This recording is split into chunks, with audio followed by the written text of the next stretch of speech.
మేడారం జాతరకు సంబంధించి పూర్తి సమాచారం మా ప్రతినిధి సతీష్ ప్రత్యక్ష ప్రసారం ద్వారా అందిస్తారు.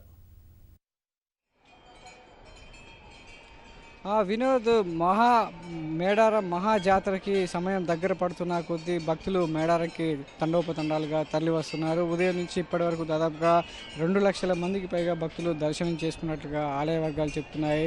రేపటి నుంచి ఈ నెల 17 అంటే రేపటి నుంచి సారలమ్మ గద్దెకు రానుండడంతో భక్తులు పెద్ద ఎత్తున తరలి రానున్నారు. అదేవిధంగా ఎల్లుండి 18వ తారీఖు సమ్మక్క, ఆ తర్వాత సమ్మక్కకు స్వాగతం పలుకుతూ సారలమ్మ గద్దె పైన ఉంటూ భక్తులను ఆశీర్వదించడం, అదేవిధంగా 19వ తారీఖు పెద్ద సంఖ్యలో భక్తులు తరలి వచ్చి మొక్కులు సమర్పించుకోవడం, 20వ తారీఖున ఇద్దరు దేవతలు గద్దెల మీద నుంచి వనప్రవేశం చేయడంతో ఈ జాతర ముగుస్తుంది. దీనికి సంబంధించి కూడా ఈ 4 రోజుల పాటు ఉధృతంగా సాగే మహాజాతరకు సంబంధించినటువంటి ఇప్పటివరకు ఏర్పాట్లు కూడా పూర్తయినట్లు అధికారులు చెప్తున్నారు. ప్రస్తుతం మనం చూడొచ్చు, ఈరోజు కూడా ఇంకా మహాజాతర రేపు ప్రారంభం కానుండడంతో ఈరోజు కూడా భక్తులు సుదూర ప్రాంతాల నుంచి వచ్చేటువంటి భక్తులు అమ్మవార్లను ముందస్తు మొక్కులు చెల్లించి తిరిగి ఇళ్లకు వెళ్తున్నారు. ఎత్తు బిళ్ళాలతో పాటు వారు కోరికలు తీర్చడం, అదేవిధంగా వాళ్ళ మొక్కులు ముట్ట చెప్తామని అనుకున్నారో ఆ విధంగా వాళ్ళకి సారెలు కానీ గాజులు కానీ అదేవిధంగా నిలువెత్తు బంగారాన్ని సమర్పించడం కూడా జరుగుతుంది. ఈ ప్రక్రియ దాదాపుగా ఇప్పటివరకు 1 రోజుల పాటు అమ్మవార్లకు ముందస్తులు మొక్కులు చెల్లించుకున్నారు. ఇప్పటివరకు 30 లక్షలకు పైగా భక్తులు అమ్మవార్లకి ముందస్తు మొక్కులు చెల్లించుకున్నట్లుగా ఇక్కడ అధికారులు చెప్పడం జరుగుతుంది. అయితే రేపటి నుంచి జరిగేటువంటి మహా జాతరకు దాదాపుగా 1 కోటి మందికి పైగా భక్తులు వస్తారన్న అంచనాతో అధికారులు ఇప్పటికే అన్ని ఏర్పాట్లు కూడా పూర్తి చేశారు.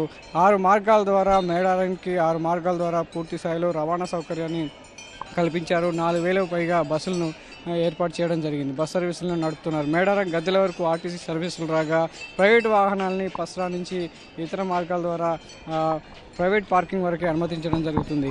చూడొచ్చు, మనం ప్రస్తుతం మేడారం చుట్టుపక్కల ప్రాంతాల్లో 10 కిలోమీటర్ల మేర కూడా గుడారాలు వెళ్ళడం జరిగింది. చుట్టుపక్కల ఉన్నటువంటి గ్రామాల ప్రజలు మేడారం జాతరని 4 రోజుల పాటు జరిగే జాతరని తనివి తీరా చూసి తిరిగి ఇళ్లకు వెళ్లేందుకు ఇక్కడనే గుడారాలు వేసుకొని అమ్మవార్లను దర్శించుకునేందుకు కూడా నిన్న రాత్రి నుంచే తండోపతండాలుగా తల్లి రావడం జరిగింది.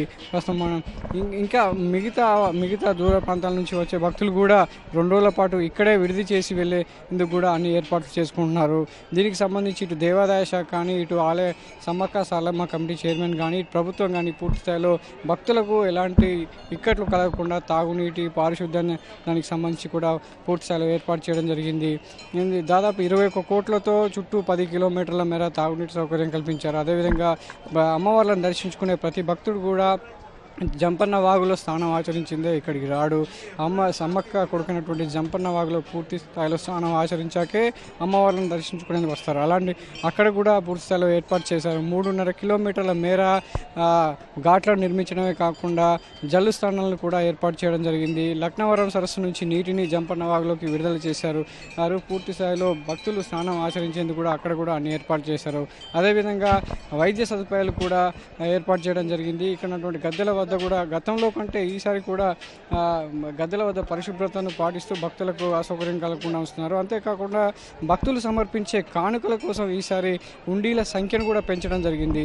దాదాపు 400 నుంచి 500 వరకు ఉండీలను ఏర్పాటు చేయగా ఇప్పటికే 100 ఉండీలు నిండినట్లుగా అధికారులు చెప్తున్నారు. ఓడిబియ్యంకి సంబంధించి భక్తులు సమర్పించే ఓడిబియ్యంకి సంబంధించి కావచ్చు, ఇతర కానుకలకు సంబంధించినటువంటి వాటికి కావచ్చు, పూర్తి స్థాయిలో ఉండీలను కూడా సిద్ధం చేయడం జరిగింది. మరి రేపు సాయంత్రం 5:30 గంటల నుంచి కన్నెపల్లి నుంచి సమ్మక్క ముద్దుల కూతురైన సారలమ్మను కన్నెపల్లి నుంచి రేపు సాయంత్రం 5:30 గంటలకు గద్దెపైకి రాబోతుంది.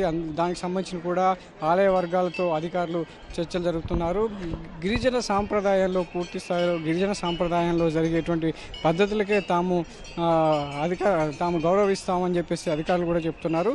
దేవాదాయకు సంబంధించి పూర్తి స్థాయిలో ఏర్పాట్లకు సంబంధించి మాత్రమే దేవాదాయ శాఖ పర్యవేక్షిస్తుండగా పద్ధతులకు మాత్రం గిరిజన సాంప్రదాయంలో జరిగే పద్ధతులనే ఆచారాల వ్యవహారాలనే మేము అమల్లో పరుస్తామని చెప్పి దేవాదాయ శాఖ ప్రకటించింది. అంతేకాకుండా దేవాదాయ శాఖ మంత్రి ఇంద్రకరణ్ రెడ్డితో పాటు గిరిజన సంక్షేమ శాఖ మంత్రి చందులాల్, అదేవిధంగా జిల్లా కలెక్టర్ కరుణ ఎప్పటికప్పుడు ఇక్కడ మేడారంలో మకాం వేసి భక్తుల ఏర్పాట్లపైన పర్యవేక్షిస్తున్నారు. అంతేకాకుండా భద్రత పరంగా కూడా గట్టి చర్యలు తీసుకోవడం జరిగింది. దాదాపుగా 10,000 మంది పోలీసు బలగాలు మొత్తం మేడారం ప్రాంతం అంతా మోహరించడం జరిగింది.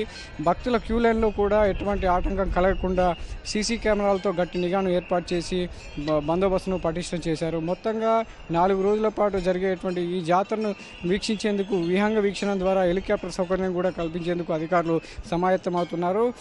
ఎక్కడి నుంచి ప్రారంభించాలనేది కూడా ఈ రాత్రికి తెలిపనుందని చెప్పేసి కూడా అధికారులు చెప్తున్నారు. హెలికాప్టర్ సౌకర్యం ద్వారా కూడా విలాసవంతమైన దూరం ప్రాంతాల్లో ఉండేటువంటి వారు కూడా హెలికాప్టర్ సర్వీస్ ద్వారా మేడారంకి చేరుకోవచ్చు అని చెప్తున్నారు. మొత్తంగా 4 రోజుల పాటు మహా జాతరను విజయవంతం చేసేందుకు ప్రభుత్వం అన్ని రకాల చర్యలు చేపట్టింది.